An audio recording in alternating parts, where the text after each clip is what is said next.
So in this video, we are going to see a member of Donald Trump's staff severely questioned and pressed on Donald Trump and his first 100 days in office. And we're going to see him struggle and continuously and repeatedly lie about what Donald Trump has achieved. As usual, let's watch the video in full and I'll give you guys my thoughts towards the end.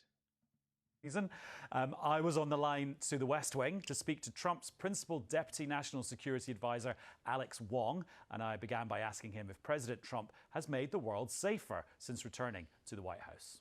Well, I think that's indisputable, Adam. You look at the Red Sea, where the Houthis were holding international shipping hostage with no U.S. ship moving through the Red Sea in over 15 months at that point.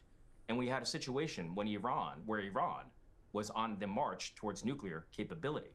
President Trump in the first 100 days has moved the world using strength as well as diplomacy in all of these areas towards greater security, opening up freedom of navigation in the Red Sea, moving diplomacy in Ukraine, in the Ukraine conflict, and putting Iran on notice that they have to give up their nuclear program, that they can never obtain nuclear weapons capability. And Donald Trump took a lot of credit for the ceasefire in Gaza. That ceasefire is broken down.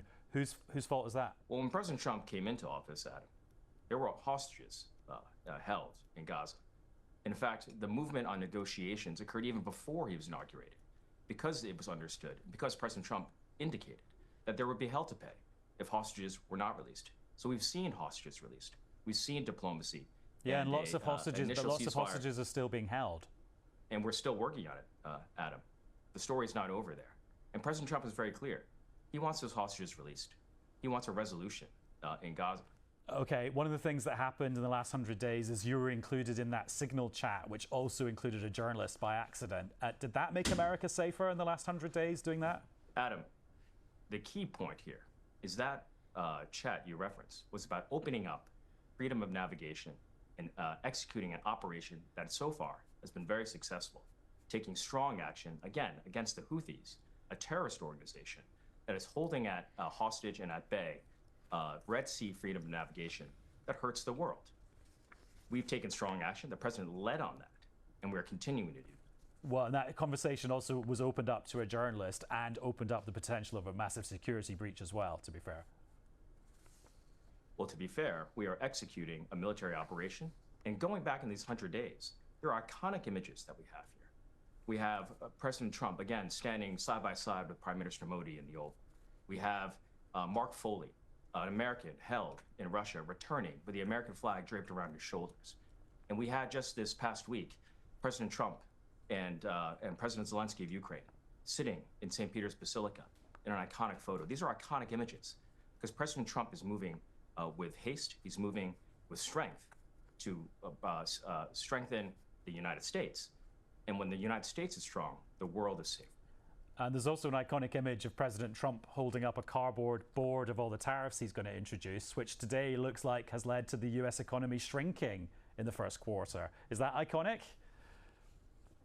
Well, Adam, we are moving forward on a broad set of policies, a broad set of priorities, whether it's in security, whether it's in trade, to make America stronger. And again, when America is stronger, so are our partners, and the world is safer. Let's look forward to the next 100 days, which we reckon takes us to maybe the 7th or the 8th of August. Will there be a prosperity deal between the UK and the US agreed in the next 100 days? Well, we'll see. I think on trade and on deeper partnership, there's great possibility, great potential for the US and the UK, which has a special relationship, to even deepen that relationship further. Okay, in the next 100 days, will more people be sent to El Salvador, say, by mistake? We are moving forward on a deportation plan that is long overdue. Under the prior administration, and really under other administrations prior to that, we've had a flood of illegal immigrants crossing our border, which endangers our people, which weakens our economy, which undermines the wages of working Americans. It's about time that we have a president who says when he's going to secure the border, he means it. And and it's time that those who come here illegally understand that they cannot stay, that they will be deported. That's what the American people voted for. And President Trump is delivering it. A person who cared about the rule of law would probably have just said no to that question, because now you've opened the door to more innocent people being sent to a foreign country by accident with the possibility they don't get to come back. Well, Adam, we are moving forward on a program, again, to secure America. You know, we have a number of people here who will argue for the rights of illegal immigrants to stay here. They have no right to stay here. They should be deported. Okay, thank you very much. Do you want to come back on the 7th of August and we'll see how the next 100 days have gone? Well, we'll see. We'll see. I've enjoyed the conversation, Adam, and I think we're going to have many more wins in the I mean, guys, look, I absolutely love when a Donald Trump bootlicker comes on and tries to do the usual that they're used to doing, especially on American media, which is they'll go on there and they'll just do the typical Donald Trump playbook, lie after lie after lie, receive no pushback, so they'll continue to lie, receive no pushback at all, so they'll lie even more. But when they come on British television and they face a British reporter or journalist, they always get pushback, and you can see instantly they're not used to being pressed on the things that it is that they talk about. You can see it.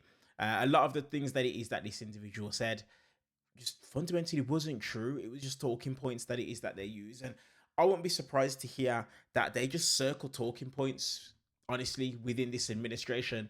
And with them then doing that, then their people go out there, Donald Trump's people go out there and just spread all the dis and the misinformation that it is that he wants them to spread to be able to get their point across. But guys, as usual, let me know your guys' thoughts about this exchange in this video. While you're down there, hit that subscribe button, also hit the thumbs up button as well. You know, I appreciate you guys and having you guys on the channel. If you haven't subscribed already, hit that subscribe button, and I'm going to welcome you guys to the community that we've got here.